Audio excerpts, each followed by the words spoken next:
नमस्कार दोस्तों, स्वागत है आपका हमारे YouTube channel target civil services में। दोस्तों आज है 2 अगस्त और मध्य प्रदेश के डेली करंट अफेयर में आज हम पढ़ेंगे 2 अगस्त के करंट अफेयर। तो लेक्चर ध्यान से देखिएगा। और देखिए दोस्तों, सबसे पहले हम डेज का रिवीजन करें तो 1 अगस्त को मनाया जाता है राष्ट्रीय पर्वतारोहण दिवस। दोस्तों सबसे पहले हमने जो कल करंट अफेयर तो उसका रिवीजन कर लेते हैं, उसके बाद स्टार्ट करेंगे हम आज की करंट अफेयर। तो कल के करंट अफेयर में पहला क्वेश्चन था हमारा, कृषि अवसंरचना कोष में मध्य प्रदेश को कौन सा स्थान प्राप्त हुआ है दोस्तों? तो ये प्रथम स्थान प्राप्त हुआ है। तो इसका आंसर क्या हो जाएगा? Option number A. ठीक है, प्रथम स्थान। तो देखिए दोस्तों, हमारे मध्य प्रदेश को कृषि अवसंरचना कोष एवं सर्वश्रेष्ठ कार्य करने के लिए न्यू दिल्ली में पुरस्कृत किया गया है और मध्य प्रदेश ने वर्ष 2022 में प्रथम स्थान प्राप्त किया है। नेक्स्ट क्वेश्चन दोस्तों हमारा, हाल ही में किस जिले की डॉक्टर रीनू यादव ने मिसेस इंडिया फॉर्म आइकॉन का खिताब जीता है दोस्तों? तो इनका संबंध किस डिस्ट्रिक्ट से दोस्तों? अनूपपुर डिस्ट्रिक्ट से है। ठीक है, इनका जन्म जो है वो अनूपपुर डिस्ट्रिक्ट में हुआ था। तो इसका आंसर क्या हो जाएगा? Option number A. और देखिए दोस्तों, अभी ये रह रही भोपाल में है, लेकिन इनका जो जन्म है वो अनूपपुर डिस्ट्रिक्ट में हुआ था। नेक्स्ट क्वेश्चन दोस्तों हमारा, हाल ही में 14 साल की अन्वी जोशी ने अफ्रीका के उच्चतम पर्वत किलिमंजारो को फतह की है। इसकी ऊंचाई कितनी है दोस्तों? 5895 मीटर। तो इसका आंसर क्या जाएगा? Option number A. ठीक है, 5895 मीटर। और ये हमारे मध्य प्रदेश के भोपाल डिस्ट्रिक्ट की है दोस्तों अन्वी जोशी, और इनकी उम्र मात्र 14 साल है। और इन्होंने दोस्तों अभी हाल ही में अफ्रीका की जो सबसे ऊंची चोटी है किलिमंजारो, इसको फतह किया है। ठीक है, बात करें दोस्तों हम किलिमंजारो पर्वत की, तो ये अफ्रीका में है। और अफ्रीका में भी किस देश में है दोस्तों? तो ये तंजानिया में है। ठीक है, तो ये याद रखिएगा। और दोस्तों बात करें हम यहाँ पर माउंट एवरेस्ट, विश्व की सबसे ऊंची चोटी कौन सी है? माउंट एवरेस्ट है। इसकी ऊंचाई कितनी है दोस्तों? 8850 मीटर है लगभग। और ये एशिया में है दोस्तों, और एशिया में भी किस देश में आती है? तो नेपाल में है। ठीक है, बात करें दोस्तों यहाँ पर कंचनजंगा, हमारे देश की सबसे ऊंची चोटी कौन सी है दोस्तों? तो ये कंचनजंगा है। ये 8611 मीटर है दोस्तों। हमारे मध्य प्रदेश की सबसे ऊंची चोटी कौन सी है? धूपगढ़ है। धूपगढ़ की ऊंचाई कितनी है दोस्तों? तो ये 1350 मीटर है। ठीक है, धूपगढ़ पर्वत दोस्तों महादेव पहाड़ियों जो कि सतपुड़ा संक्रांत में स्थित है, ये हमारे मध्य प्रदेश का सबसे उच्चतम बिंदु है। यह कहाँ पर है दोस्तों? किस डिस्ट्रिक्ट में है? तो ये हमारे मध्य प्रदेश के नर्मदापुरम डिस्ट्रिक्ट के पचमढ़ी में स्थित है। ठीक है, और इसकी ऊंचाई दोस्तों 1350 मीटर है। और इसको फुट में देखें दोस्तों हम, तो 4429 फुट है। तो सुन दोस्तों हमारा, अटल बिहारी वाजपेयी सुशासन एवं नीति विश्लेषण संस्थान के द्वारा तैयार की गई जिलेवार वित्तीय समावेशन सूचकांक में कौन सा जिला प्रथम स्थान पर रहा है दोस्तों? तो ये भोपाल डिस्ट्रिक्ट प्रथम स्थान पर रहा है। तो इसका आंसर हो जाएगा ऑप्शन नंबर बी। और सबसे लास्ट पर कौन सा डिस्ट्रिक्ट रहा है दोस्तों? मुरैना रहा है। चलिए दोस्तों, अब स्टार्ट करते हैं आज की करंट अफेयर। तो आज की करंट अफेयर में पहला क्वेश्चन है हमारा, हाल ही में दोस्तों हमारे केंद्रीय सड़क एवं परिवहन मंत्री श्री नितिन गडकरी ने 2300 करोड़ रुपए की लागत से सड़क परियोजनाओं का शिलान्यास और वनडे साइड सिटी का लोकार्पण कहां पर किया है दोस्तों? तो ये हमारे मध्य प्रदेश की आर्थिक एवं औद्योगिक राजधानी इंदौर में किया है।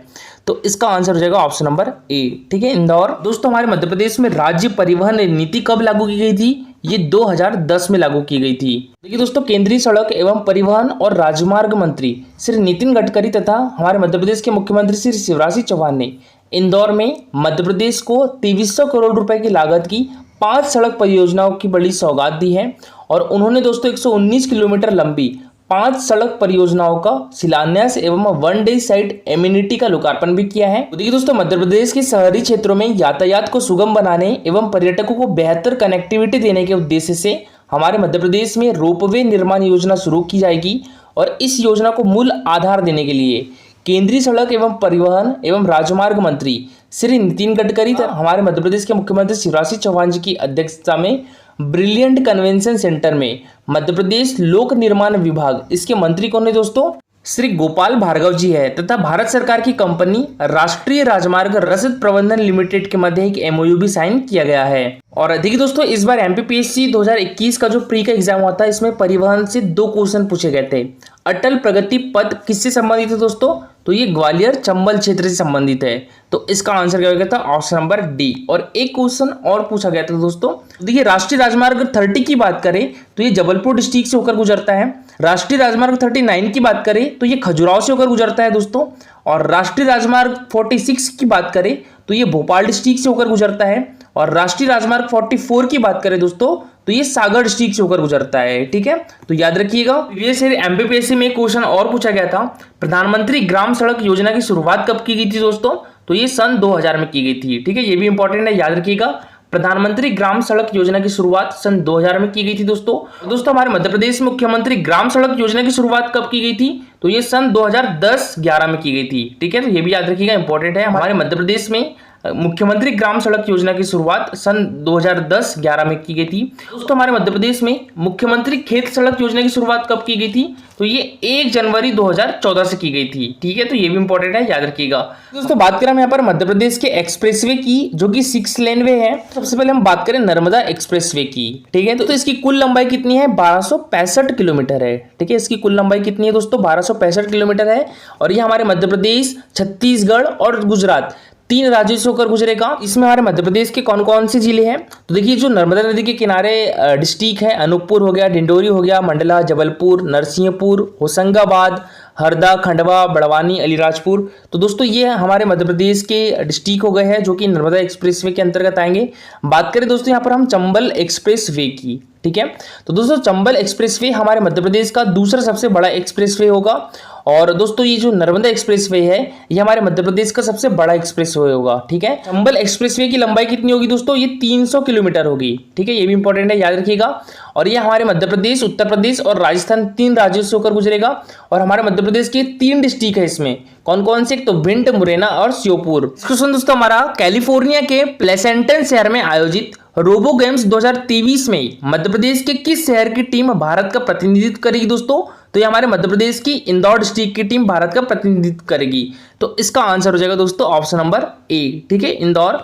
तो देखिए, कैलिफोर्निया के प्लेसेंटन शहर में 2023 अप्रैल में होने वाली रोबोट्स और तकनीकी प्रतिस्पर्धा रोबो गेम्स में इंदौर शहर की टीम शामिल होगी। और अंतर्राष्ट्रीय स्तर पर होने वाली प्रतिस्पर्धा में पहली बार किसी भारतीय टीम को भागीदारी करने का मौका मिलने जा रहा है। रोबोटिक्स ओलंपिक है, जिसमें 50 तरह की विभिन्न गतिविधियां आयोजित की जाएगी। इसमें combat robotics, fire lighting robots, robot साकर, रोबोट हॉकी और रोबोट कुंग-फू प्रतिस्पर्धा भी शामिल है। और रोबोगेक्स की शुरुआत 2009 में हुई थी। इस बार भारत से 4 टीमों ने नामांकन कराया था।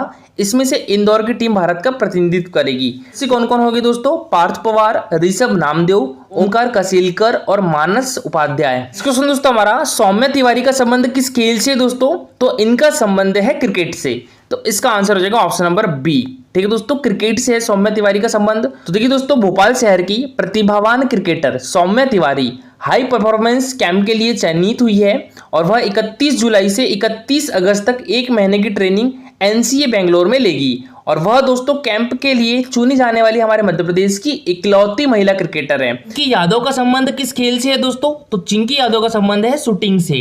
ठीक है, और दोस्तों चिंकी यादव का संबंध किस जिले से है? तो भोपाल डिस्ट्रिक्ट से है। और ये क्वेश्चन दोस्तों अभी हाल ही में एमपीपीएससी 2021 में पूछा भी गया था। विवेक सागर का संबंध किस खेल से दोस्तों? तो ये हॉकी से है। और ये भी क्वेश्चन दोस्तों अभी एमपीपीएससी 2021 का जो प्री का एग्जाम हुआ था उसमें पूछा गया था। ठीक है, कि विवेक सागर का संबंध किस खेल से है? तो हॉकी से है दोस्तों। विवेक सागर को दोस्तों हमारे मध्य प्रदेश गवर्नमेंट के द्वारा विक्रम अवार्ड से भी सम्मानित किया गया है। ठीक है, विक्रम अवार्ड दोस्तों हमारी मध्य प्रदेश सरकार के द्वारा खेल के क्षेत्र में दिया जाने वाला सर्वोच्च पुरस्कार है। विवेक सागर ने टोक्यो ओलंपिक 2020 में भारत का प्रतिनिधित्व किया था। और भारत ने हॉकी में दोस्तों टोक्यो ओलंपिक में कौन सा पदक जीता है? तो ये कांस्य पदक जीता है। ठीक है, ब्रॉन्ज मेडल जीता है। और विवेक सागर का संबंध किस जिले से है दोस्तों? नर्मदापुरम डिस्ट्रिक्ट से है। संध्या अग्रवाल की बात करें दोस्तों, तो ये एमपीपीएससी 2016 में क्वेश्चन पूछा गया था। संध्या अग्रवाल का संबंध किस खेल से है? तो इनका संबंध है दोस्तों क्रिकेट से।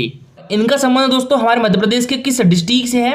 तो इनका संबंध भी हमारे मध्य प्रदेश के इंदौर डिस्ट्रिक्ट से है। और दोस्तों ये भारतीय महिला क्रिकेट टीम में कैप्टन भी रह चुकी है। बात करें दोस्तों यहाँ पर प्राची यादव की, तो देखिए दोस्तों प्राची यादव का संबंध किस खेल से है? पैरा कैनो खिलाड़ी है दोस्तों ये। ठीक है, तो इनका संबंध कैनो से है। और इनका संबंध किस जिले से दोस्तों? तो ग्वालियर से है। ठीक है, और देखिए दोस्तों इनको अभी हाल ही में हमारे मध्य प्रदेश गवर्नमेंट के द्वारा विक्रम अवार्ड से भी सम्मानित किया जा चुका है। ठीक है, बात करें दोस्तों मुस्कान किरार की, तो मुस्कान किरार का संबंध किस खेल से है? तीरंदाजी से है। ठीक है, और मुस्कान किरार का संबंध किस डिस्ट्रिक्ट से दोस्तों? जबलपुर से है। ये क्वेश्चन दोस्तों एमपीपीएससी 2019 में पूछा गया था। और एमपीपीएससी 2020 में पूछा गया था कि जो तीरंदाजी एकेडमी है वो हमारे मध्य प्रदेश के किस डिस्ट्रिक्ट में है दोस्तों? तो वो भी जबलपुर में है। बात करें ऐश्वर्य प्रताप सिंह तोमर की, तो ऐश्वर्य प्रताप सिंह तोमर दोस्तों ये एक शूटिंग प्लेयर है। बात करें मध्य प्रदेश तीरंदाजी एकेडमी की, तो ये हमारे मध्य प्रदेश के जबलपुर डिस्ट्रिक्ट में है। Aditya Shrivastava, most important question है दोस्तों, याद रखिएगा। ठीक है, आदित्य श्रीवास्तव का संबंध किस खेल से है? तो ये क्रिकेट से है। और देखिए दोस्तों अभी हाल ही में पहली बार हमारे मध्य प्रदेश ने रणजी ट्रॉफी जीती है। किस टीम को हराकर? मुंबई को हराकर। तो उसमें हमारे मध्य प्रदेश क्रिकेट की टीम के जो कप्तान थे वो कौन थे? आदित्य श्रीवास्तव थे। ठीक है, ये क्वेश्चन पूछा जाएगा दोस्तों, 100% पूछा जाएगा कोई भी एग्जाम में मध्य प्रदेश के। आदित्य श्रीवास्तव का संबंध किस खेल से है? तो क्रिकेट से है। ठीक है, ये कैप्टन थे रणजी ट्रॉफी में। और चंद्रकांत पंडित, ये भी मोस्ट इंपॉर्टेंट है दोस्तों, याद रखिएगा। रणजी ट्रॉफी में मध्य प्रदेश टीम ने जो खिताब जीता है उसके कोच कौन थे? तो ये चंद्रकांत पंडित थे। चौहान, देखिए दोस्तों, सुनिधि चौहान को विक्रम अवार्ड से नवाजा गया है 2020 का। ठीक है, ये एक शूटिंग प्लेयर है दोस्तों। इनका संबंध हमारे मध्य प्रदेश के किस जिले से है? तो भोपाल से है। और शूटिंग एकेडमी भी कहां पर है दोस्तों? तो ये भोपाल में है। प्राची यादव, दोस्तों ये पैरा केनो खिलाड़ी है, इनका संबंध ग्वालियर से है। ठीक है, तो प्राची यादव को भी 2020 का विक्रम अवार्ड मिला है। ठीक है, देखिए हमारे मध्य प्रदेश सरकार के द्वारा 2 अवार्ड दिए जाते हैं। एक तो एकलव्य पुरस्कार जो कि 19 वर्ष से कम आयु वर्ग के खिलाड़ियों को दिया जाता है। विक्रम अवार्ड दिया जाता है जो कि 19 वर्ष से अधिक आयु वर्ग के खिलाड़ियों को दिया जाता है। हमारी मध्य प्रदेश सरकार के द्वारा दिए जाने वाला सर्वोच्च पुरस्कार कौन सा है दोस्तों खेल के क्षेत्र में? वो विक्रम अवार्ड है। दोस्तों पूजा मालवीय को भी मध्य प्रदेश सरकार के द्वारा वर्ष 2020 का विक्रम अवार्ड से सम्मानित किया गया है। ठीक है, इनका संबंध मलखम से है दोस्तों। और मलखम दोस्तों हमारे मध्य प्रदेश का राजकीय खेल भी है। इसको राजकीय खेल का दर्जा कब दिया गया था? 2013 में दिया गया था। ठीक है, और मलखम एकेडमी कहां पर है दोस्तों? तो ये उज्जैन में है। पूजा मालवीय का संबंध भी किस डिस्ट्रिक्ट से है? तो उज्जैन से है। ये दोस्तों अभय छचलानी की बात करें तो देखिए दोस्तों, इनको लाइफ टाइम अचीवमेंट पुरस्कार 2020 से सम्मानित किया गया है। लाइफ टाइम अचीवमेंट पुरस्कार की शुरुआत हमारे मध्य प्रदेश गवर्नमेंट के द्वारा कब की गई थी दोस्तों?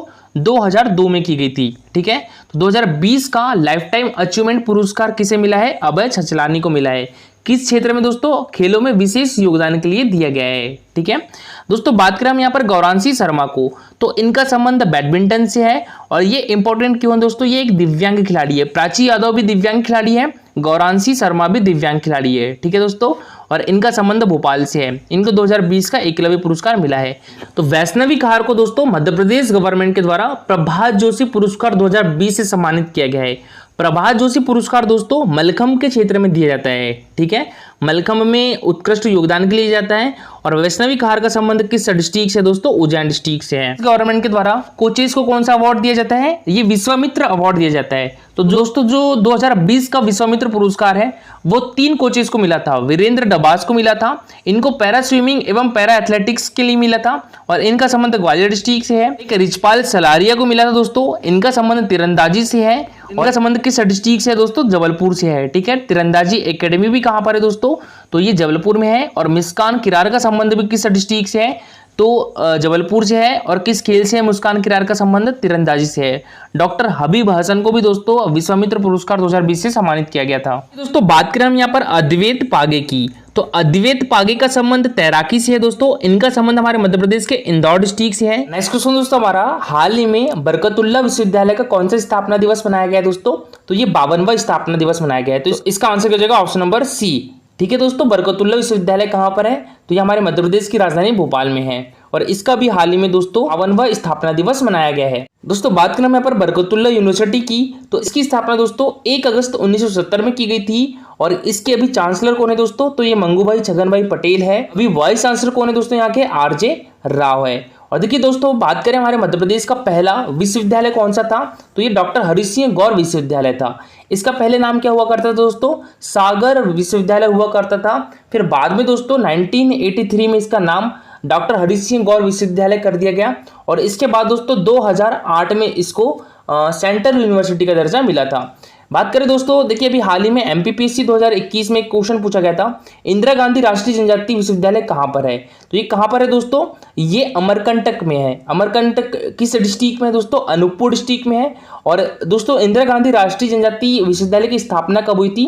तो ये 2008 में की गई थी। बात करें हम यहाँ पर अंबेडकर राष्ट्रीय सामाजिक विज्ञान विश्वविद्यालय की, तो इसकी स्थापना कब की गई थी? 14 नवंबर 1988 को की गई थी। अंबेडकर राष्ट्रीय सामाजिक विज्ञान विश्वविद्यालय को विश्वविद्यालय का दर्जा कब प्राप्त हुआ था? तो ये 2015 में प्राप्त हुआ था। बात करें दोस्तों यहाँ पर हम लक्ष्मीबाई शारीरिक शिक्षा महाविद्यालय की, तो ये दोस्तों 1957 में स्थापित यह एशिया का पहला शारीरिक शिक्षा महाविद्यालय है। सन 2000 में इसे टीम्ड विद्यालय का दर्जा देकर Lakshmibai national institute of physical education का नाम दिया गया था। और देखिए दोस्तों अभी तक हमारे मध्य प्रदेश में कितने विश्वविद्यालय हैं? तो 26 विश्वविद्यालय है। ठीक है, और 26वां विश्वविद्यालय कौन सा है दोस्तों? छिंदवाड़ा विश्वविद्यालय है। छिंदवाड़ा विश्वविद्यालय की स्थापना कब की गई थी? ये 2019 में की गई थी। ठीक है, और दोस्तों अभी इसका नाम चेंज कर दिया गया है। अब इसका नाम क्या हो गया है दोस्तों, शंकर शाह हो गया है। दोस्तों बात करें यहाँ पर शिक्षा गारंटी योजना की, तो ये कब लागू की गई थी दोस्तों, 1997 में लागू की गई थी। निःशुल्क एवं अनिवार्य बाल शिक्षा अधिकार अधिनियम 2009 से प्रभावशील है दोस्तों हमारे मध्य प्रदेश में। तो ये 1 अप्रैल 2010 से प्रभावशील है। ठीक है, डेट याद रखिएगा। निःशुल्क एवं अनिवार्य बाल शिक्षा अधिकार अधिनियम 2009 ये हमारे मध्य प्रदेश में कब से प्रभावशील हुआ दोस्तों, 1 अप्रैल 2010 से प्रभावशील हुआ। बात करें दोस्तों स्कूल चले हम अभियान, ये हमारे मध्य प्रदेश में कब से स्टार्ट हुआ है दोस्तों, तो 2009-10 से लागू हुआ है हमारे मध्य प्रदेश में। देखिए दोस्तों कल का हमारा क्वेश्चन था, ये क्वेश्चन एमपीपीएससी फॉरेस्ट के मेंस के एग्जाम में पूछा गया था। मध्य प्रदेश की नई औद्योगिक नीति किस वर्ष घोषित की गई थी, तो ये दोस्तों किस वर्ष घोषित की गई थी, 2018 में। तो इसका आंसर क्या जाएगा दोस्तों, ऑप्शन नंबर बी। ठीक है, 2018 में। दोस्तों औद्योगिक विकास में हमारा मध्य प्रदेश देश में कौन से स्थान पर है, तो ये 7वें स्थान पर है। ठीक है, हमारा मध्य प्रदेश औद्योगिक दृष्टि से दोस्तों पिछड़े राज्यों की श्रेणी में बना हुआ है। सबसे पहले दोस्तों हम बात करें, हमारे मध्य प्रदेश खादी ग्रामोद्योग बोर्ड भोपाल में है। तो इसकी स्थापना कब की गई थी, ये 1960 में की गई थी। मध्य प्रदेश खादी ग्रामोद्योग बोर्ड का मुख्यालय भोपाल में है दोस्तों, और इसकी स्थापना 1960 में की गई थी। ठीक है, इसके बाद देखिए दोस्तों हमारे मध्य प्रदेश औद्योगिक विकास निगम की स्थापना 1965 में की गई थी, और इसके बाद दोस्तों 1972 में हमारे मध्य प्रदेश वस्त्र उद्योग मंडल की स्थापना की गई थी। ठीक है, तो 1972 में दोस्तों मध्य प्रदेश वस्त्र उद्योग मंडल की स्थापना की गई थी, और इसका मुख्यालय कहां पर है दोस्तों, तो ये भी भोपाल में है। और दोस्तों हमारे मध्य प्रदेश की प्रथम औद्योगिक नीति भी कब आई थी, तो ये 1972 में ही आई थी। और दोस्तों आज के लिए आपका क्वेश्चन है, ये एमपीपीएससी फॉरेस्ट मेंस में पूछा गया था, हिंदुस्तान कॉपर लिमिटेड का कॉपर प्रोजेक्ट हमारे मध्य प्रदेश के निम्नलिखित शहरों में से किस शहर में है, और इस शहर को दोस्तों कॉपर सिटी के नाम से भी जाना जाता है। दोस्तों ये क्वेश्चन एमपीपीएससी 2021 के प्री में पूछा गया था, तो इसका आंसर पूरा डिटेल में दीजिएगा। और देखिए दोस्तों ये है हमारा telegram channel target civil services, इस पर डेली 20 क्वेश्चन का क्विज होता है, और इंपॉर्टेंट नोटिफिकेशन भी आप इस पर देख सकते हो। दोस्तों कमेंट बॉक्स में लिख के जरूर बताइए आपको लेक्चर कैसा लगा। Thank you so much guys for watching this video.